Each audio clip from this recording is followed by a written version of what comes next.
Sir please हमें बता दीजिएगा कि हमें रूटीन में जनरल आईसीयू केयर में क्या क्या मॉनिटरिंग क्या क्या देखना चाहिए पेशेंट को जब हमारे पास कोई जनरल पेशेंट होते हैं। ये तो बहुत ही इम्पोर्टेंट चीज़ है कि हमें हमारे पास कोई भी पेशेंट है तो हम पेशेंट स्पेसिफिक तो बाद में बात करेंगे कि डिजीज स्पेसिफिक हमें क्या क्या देखना चाहिए।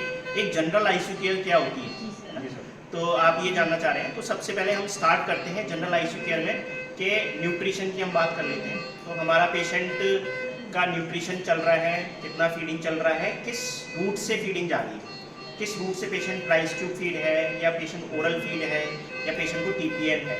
तो उसका एक तो हमें ध्यान रखना है। अगर पेशेंट राइस ट्यूब फीड है तो हमें हर बार फीड देने से पहले राइस ट्यूब की पोजीशन चेक करनी चाहिए, है ना। दूसरा हमें देखना चाहिए कि हमारे पेशेंट को कहीं पेन तो नहीं है किसी वजह से, तो उसको हमें एनाल्जेसिया भी देना चाहिए। हो सकता है कि पेशेंट उसकी वजह से परेशान हो रहा हो, है ना।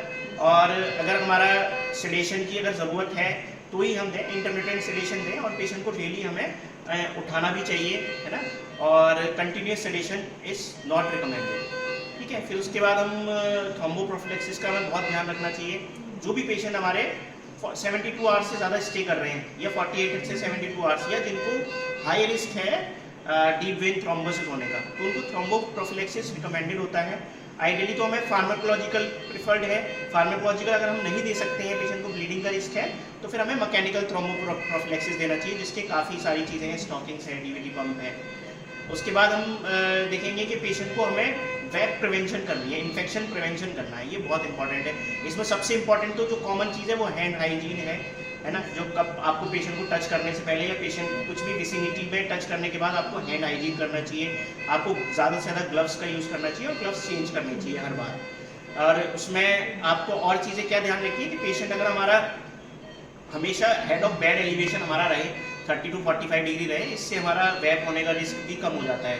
और हमें जैसे पेशेंट अगर वेंटिलेटर पे है या किसी कुछ ऑक्सीजन मास्क पे है तो वो कहीं सॉइल तो नहीं है, उसमें कहीं सिक्रीशंस जमा तो नहीं हो रहे हैं, इसका बहुत ज़्यादा ध्यान रखना चाहिए। हमें लाइंस का बहुत ज़्यादा ध्यान रखना चाहिए।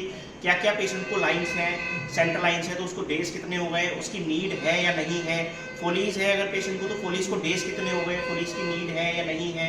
राइस ट्यूब को कितने डेज हो गए, उसकी पोजीशन तो सही है। आईवी कैनुला है तो उसको कितने डेज हो गए, कहीं हमारा आईवी कैनुला थ्रोम्बोफिलेबाइटिस तो नहीं हो रहा है या आईवी कैनुला के आगे स्वेलिंग तो नहीं हो रही है, वो प्रॉपरली फंक्शन कर रहा है या नहीं कर रहा है। ये चीज़ का बहुत ज़्यादा ध्यान रखना चाहिए। तो उसके बाद हमें बॉवल मूवमेंट का भी बहुत ज़्यादा ध्यान रखना चाहिए। पेशेंट ने स्टूल पास किया या नहीं किया तो वो क्या कलर था, कितनी कैसी कंसिस्टेंसी थी और कितनी वॉल्यूम थी, ये चीज़ का भी ध्यान रखना चाहिए। इनपुट आउटपुट का बैलेंस का बहुत ज़रूरी है ध्यान रखना। इनपुट आउटपुट बैलेंस में यूरिन आउटपुट तो होता ही होता है, उसके साथ साथ हमारे इनसेंसिबल लॉसेस भी होते हैं। अगर पेशेंट डायरिया कर रहा है तो वो भी हमारा आउटपुट में आ जाएगा। पेशेंट अगर हाई रेस्पिरेटरी रेट है, रेस्पिरेटरी डिस्ट्रेस में है, वेंटिलेटर पे है, तो उसके इनसेंसिबल लॉसेस बढ़ जाते हैं। पेशेंट को अगर फीवर है तो तब भी इनसेंसिबल लॉसेस बढ़ जाते हैं, तो उसको भी हमें कंसीडर करना चाहिए। और इसके अलावा हमारा बेड सोर प्रिवेंशन बहुत इंपॉर्टेंट है। पेशेंट का बेड सोर ना हो जाए, पेशेंट का पोजीशन हम चेंज करते रहें, पेशेंट की जो पोजीशन है वो नेचुरल पोजीशन में रहे, फ्लेक्स रहे। और जो भी हमारे प्रेशर एरिया है हमें कोशिश करना चाहिए कि उधर हम कुछ कुशनिंग कर दें, जिससे बेड सोर प्रिवेंशन हो जाए। और एक चीज़ बहुत इंपॉर्टेंट जो हम बात करेंगे, एक जो जनरल नर्सिंग केयर होती है, जो हम हेड टू टो मॉर्निंग में आके एग्जामिनेशन करते हैं, पेशेंट का हेयर केयर, पेशेंट का आई केयर, कहीं पेशेंट आँख खोल के तो नहीं लग रहा है, एक्सपोजर केराटाइटिस ना हो जाए। ओरल हाइजीन बहुत इंपॉर्टेंट है पेशेंट की मेंटेन करना। पेशेंट की स्किन केयर बहुत इंपॉर्टेंट है। पेशेंट का नेल्स केयर, बहुत ज़्यादा नेल्स के अंदर गंदगी जमा तो नहीं हो रही है। तो ये सारी चीज़ें भी हमें देखनी चाहिए। वीनिंग प्रोटोकॉल में हम लेके जाते हैं सर, उसके लिए वीनिंग अगर पेशेंट वेंटिलेटर पे है तो डेली हमें पेशेंट को अवेक तो करना ही करना है ना। और उसमें हमें अगर पेशेंट हमारे प्राइमरी जिस पैथोलॉजी के लिए पेशेंट को वेंटिलेटर पे लिया था वो हमारी रिजॉल्विंग है, तो हमें डेली वीनिंग ट्रायल देना चाहिए, है ना।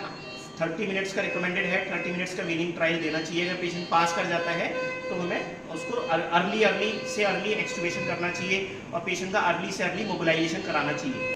हमें मेडिसिन का भी ध्यान देना है, पेशेंट को क्या क्या मेडिसिन चल रही हैं, रिपीटेशन ऑफ ड्रग्स तो नहीं हो रहा, कहीं पॉलीफार्मेसी तो नहीं हो रही, कहीं एक ही ग्रुप की दो या दो से ज़्यादा ड्रग तो नहीं जा रही, उसका भी हमें ध्यान रखना है। अगर पेशेंट को काफ़ी दिन से एंटीबायोटिक चल रही है या आपको लग रहा है कि पेशेंट अब रिकवर कर रहा है, तो आप अपने जो सीनियर हैं उनसे पूछ सकते हैं कि हम डी एस्केलेशन ऑफ एंटीबायोटिक के बारे में सोच सकते हैं क्या। तो हम जितना जल्दी हो सके एंटीबायोटिक का एक्सपोजर कम से कम करें, जिससे रेजिस्टेंस भी हमारा कम होगा।